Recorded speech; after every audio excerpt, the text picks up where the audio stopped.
You are listening to episode number 38 of the Secondary Science Simplified podcast.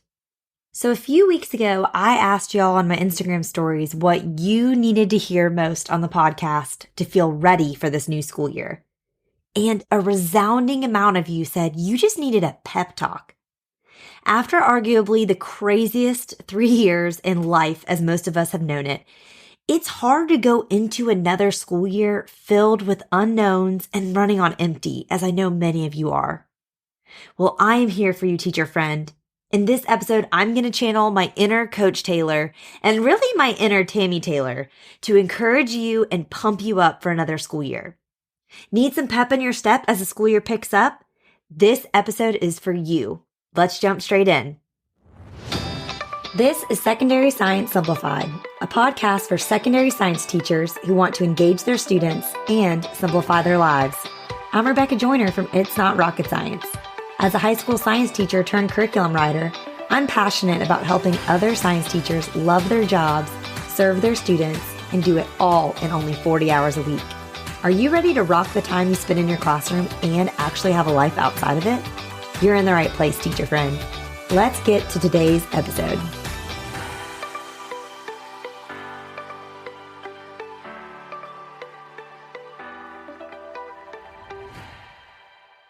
No matter where you are coming into this school year, I want you to know that I am here to be your hype man. And there are 5 things I want to share with you in this episode to hopefully encourage you going into this school year. And here's the first one. Teaching is your job. It is not your life. So many of us as teachers are altruistic by nature. I mean, we clearly did not get into this job for the money. But most of us did it because we love students or we love our subject material. But somewhere along the way, our jobs have become so much more than just a job. And I think a lot of this is the pressure that society puts on us as educators to do so much in terms of the raising and rearing of the students in our care. But we need to put teaching back into its rightful place in our lives. Teaching is not your life. It is your job. Do you want to live to work or work to live? This is something my husband and I challenge each other with all of the time. We do not want to be living each day for the work we're doing. We simply do the jobs we do, yes, to help other people, but also to provide for our family and the lives that we have. And so because of this, that leads me to the second thing I want to tell you today. You do not have to be available 24/7 for your admin, your coworkers, and your students. Because again, this is your job. This is not your life. And no job requires you to be on call 24/7. I was telling the students in my Secondary Science Simplified professional development course this summer that my sister is a vascular surgeon. And to me, that makes her a pretty important person with a pretty important job. I mean, she literally holds people's lives in her hands as she reconstructs their aortas. That seems pretty important to me. But even my very, very important sister, who gets paid 10 times more than the average teacher, she is not expected to be available 24/7 for her patients. So why are we as teachers? Again, we're making a fraction of what people like my sister, who's a vascular surgeon, make. And yet for some reason, the people who surround us on a daily basis expect us to be working 24 hours a day, 7 days a week. And it's just not realistic. So please, teacher friends, go into this year deciding that teaching is going to be your job again and not your life. And because of that, you don't need to be available and working and doing things 24/7. Because here's the deal. Here's the third thing I want you to hear. Other people's emergencies do not have to become your emergencies. And when we are available 24/7, that is what inevitably happens. And I think this has always been a hard thing for teachers, but I think it especially got tricky 3 years ago when we were switching from in-classroom teaching to virtual, to hybrid, to back and forth, to asynchronous, to all these different things. It became expected because we weren't working traditional 8 to 3 teaching hours that we were more available. And now we need to rein that back in again and stop being available all the time for our admin coworkers and students. My husband has told me this about other people's emergencies not becoming mine for years.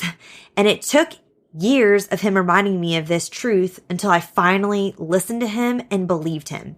You see, I would get in bed around 9:30 or 10 and be just about to turn my light out, and I would see an email notification pop up on my phone from a panicked student or a stressed out parent. And I would start to panic for them, and I would feel like I needed to respond and help them right away. And if I didn't respond and I said, okay, I'm going to leave this for tomorrow, then I found I couldn't sleep because I was feeling anxious because I had absorbed that person's anxiety and their own panic. Y'all, teachers are not 911 dispatchers. We should not be expected to be on call at all hours of the day to put out other people's fires. Because here's the deal. If it's a true emergency for your student to be emailing you or that parent to be calling you and leaving you a voicemail or whatever it is, then your students or your admin or your students' parents, they should call 911, not email you. And I know that may sound silly, but it's the truth. I found we have trained our students that we are available by always being available. And thus they expect this of us.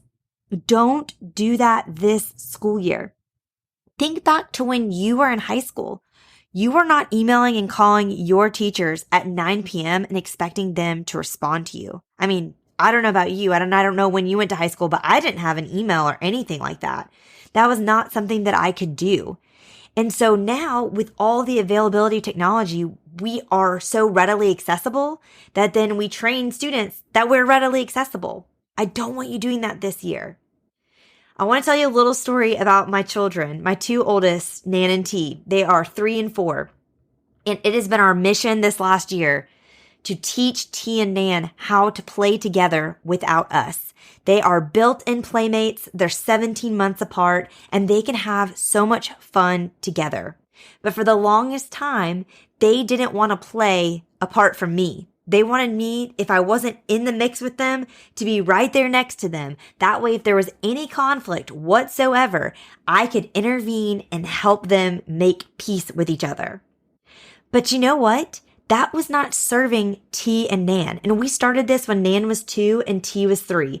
We started sending them upstairs to their shared bedroom, which is a safe space. All the furniture is drilled in the wall. There's no way they could really get too hurt up there, but I'm sure they could figure out some way. But we would send them up there and I would say, okay, I want y'all to play together without coming down for mommy at all for 10 minutes. And then that stretched to 20 and it stretched to 30. And now we've created this space. We've trained them that they can go up there and play for 45 minutes to an hour with each other. And we've taught them and we've equipped them to be peacemakers and to be problem solvers. So when conflict arises while they're playing, instead of immediately running to me or immediately running to my husband and trying to ask for help and have us solve the problem, they have figured out ways to solve the problem themselves. They figured out ways to create peace and be peacemakers and resolve their own conflicts together. And they're just 3 and 4 years old. All it took was me creating the space for them to do that and giving them some tools to train and equip them to solve their own problems. And they were able to do it. This is what we need to do for our students. We show them where we put the due dates into the grade book. You can show them where you keep your class calendar or where your website is or how you set up your Google Classroom so that if they have a question, instead of coming to you for the answers, they become their own problem solvers and they go to all the other resources you have available to find the answer first. We train their parents too, that we're not going to be available 24/7 to answer questions. So if they have something they need to know from us, they should probably ask their student first and go to them first before they're coming straight to us, because they're only going to hear from us once a day or whatever standard it is that you set. For me personally, I was a once a day email inbox checker. That was it. And I trained my admin in that too. It only took 1 or 2 times for an admin to realize if they really needed me, they weren't going to shoot me an email. They would just bop up to my classroom and stick their head in and tell me what they needed to tell me. So let's train the admin, coworkers, parents, and students in our lives this year that we are not going to be available 24/7. We are not going to absorb their emergencies and let them become our emergencies. We are going to equip them to be peacemakers and problem solvers in their own lives so that their first instinct when a problem arises or they have a question isn't to run and shoot off an email to us. It's to get on Google. It's to check Google Classroom. It's to log into the learning management system. It's to text or phone a friend, and it's to figure it out themselves. Now, with that comes my 4th challenge or encouragement that I have for you today, and that's give your students and yourself some grace this year. I think about these last few years and how stressful of a time it has been to be an adult. Now imagine being a 14-year-old or an 18-year-old, whatever age you teach, it doesn't matter. I truly cannot imagine having the hormones of a middle schooler and having to walk through these last few years of the ever-changing unknown of pandemic and post-pandemic life. So let's give our students grace. The last 3 years have each year looks so different from the last. And some of them are just still learning what it looks like to be a student that goes to school 5 days a week for 7 to 8 hours at a time. So let's give our students grace, but let's also give ourselves grace. Okay, so how do we do this? How do we have grace for our students and for ourselves? This is going to look different for each of us depending on your personality and what challenges you most in your classroom versus what maybe challenges me most. But really consider what are the things that you have to do and cover, and what are the things that you can maybe loosen the reins on a little bit. I know that you might have an EOC course, so you have to cover these certain standards, but are you having to truly grade 100 assignments a week? Is that something that your school is really requiring of you? Do you have to stick to that pacing guide from your district for how long you should be spending on each unit? Or can you just kind of give yourself some wiggle room and some breathing room this year to work at the pace that is best for you and your students? I know for me personally, after all of this craziness from these last few years, I would be majorly prioritizing decreasing just the overall workload I placed on students in general. I would not be assigning homework. I would be trying to do all of our learning in the classroom, and I would be collecting way fewer assignments for me to grade. Decreasing the overwhelm of your students will in turn decrease your overwhelm. So I encourage you to do that and to give both your students and yourself some grace this year. And with that comes my last piece of encouragement, and that is just to hold everything loosely this year. I like to think of the image of just holding this year with open hands rather than clenched fists.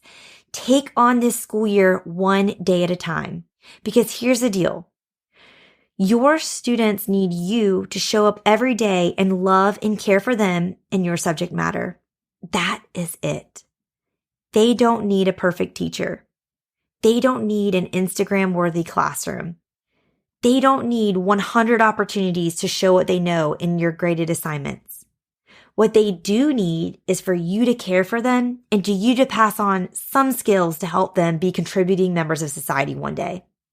That's it. Let's make the focus of this school year be about knowing our students, loving them, and trying to get them to love learning. That's all that really matters.